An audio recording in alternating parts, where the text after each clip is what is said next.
তো একজন মূর্তি পূজকের ছেলে ছিলেন আমাদের নবী, তার নাম হযরত ইব্রাহিম আলাইহিস সালাতু ওয়াস সালাম। তার বাবা নিজে মূর্তি বানাতেন এবং সেই মূর্তিগুলো বাজারে বিক্রি করতেন। তার ঘর থেকে আল্লাহ তাআলা তাওহীদের, একত্ববাদের ঘোষণাকারী ইব্রাহিমকে পয়দা করেছেন। তো ইব্রাহিম আলাইহিস সালাতু ওয়াস সালামকে আল্লাহ তাআলা তার ঘরের মধ্যে পাঠালেন, মূর্তি পূজকের ঘরের মধ্যে, যাতে করে তাওহীদের বাণী সেই মূর্তি পূজকের ঘর থেকে বের হয়। ইব্রাহিম আলাইহিস সালাতু ওয়াস সালাম তিনি এমন একটি পরিবারের মধ্যে জন্মগ্রহণ করলেন, বাপ চাচা সবাই মূর্তি পূজক, সবাই শিরিকের মধ্যে নিমজ্জিত। সে একটি জাতির মধ্যে আল্লাহ তাআলা ইব্রাহিম আলাইহিস সালাতু ওয়াস সালামের কে পাঠিয়েছেন।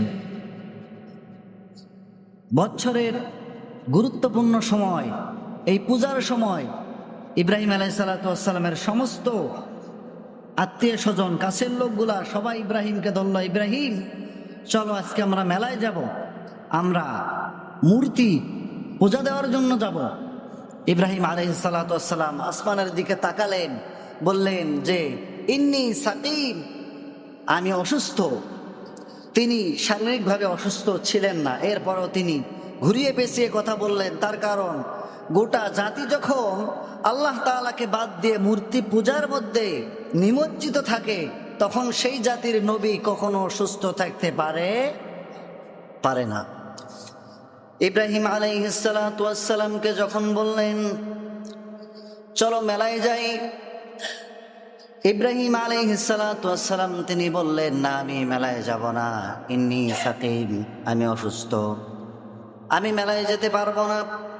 যখন এইভাবে বললেন, ফাতাওয়াল্লা আনহু মুদবিরিন, তখন ইব্রাহিমকে সেখানে সেই মূর্তির পাহারাদার মনে করে তারা তাকে সেখানে রেখে সেই পূজা দেওয়ার জন্য চলে গেল।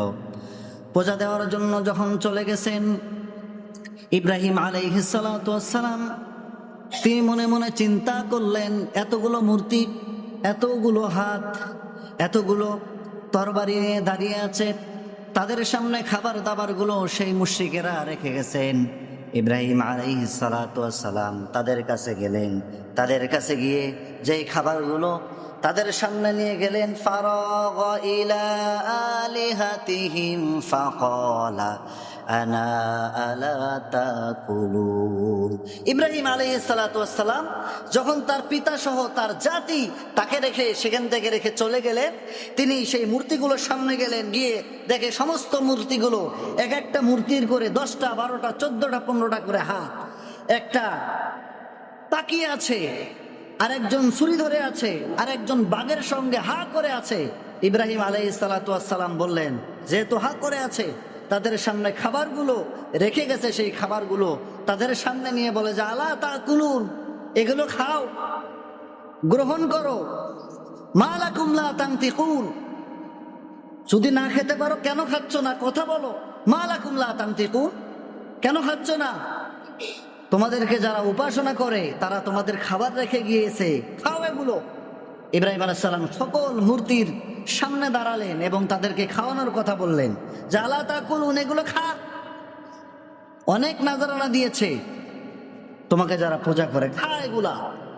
যখন সব কিছুর সামনে ইব্রাহিম আলাইহিস সালাম ধরলেন, খায় না, তখন মিজাজ হয়েছে গরম, বলে যে মা লাকুম লা তানতিকুন, খাচ্ছিস না কেন, কথা বল। লা তানতিকুন, কেন খাচ্ছিস না? তোমার কাছে সমস্ত কিছু মানুষ চায়, তোমার জাতি চায়, তুমি হা করে খাবার গ্রহণ করতে পারো না। ইব্রাহিম আলাইহিস সালামের এক পর্যায়ে কোরআনে এসেছে তার মেজাজ গরম হয়ে গেল। মেজাজ গরম হয়ে যাওয়ার পর ফারাগা আলাইহিম দরবাম বিল ইয়ামিন, যখন তার খাচ্ছে না, কথাও বলতেছে না।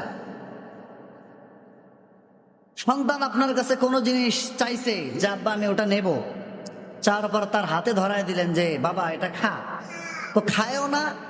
বাবা এটা খাস না কেন, এর জন্য কথাও বলে না। এখন আপনার মেজাজ গরম হবে না নরম হবে? মেজাজ গরম হবে যে কিনি চাইলি খাওয়ার জন্য দিচ্ছি, খাচ্ছিস না, কথাও বলতেছিস না। যখন এই মূর্তিগুলোর সামনে ইব্রাহিম আলাইহিসসালাম ধরলে কোনো মূর্তি কথা বলে না, গ্রহণও করে না। তার কারণ এগুলোর গ্রহণ করার কি কোনো ক্ষমতা আছে? ক্ষমতা নাই।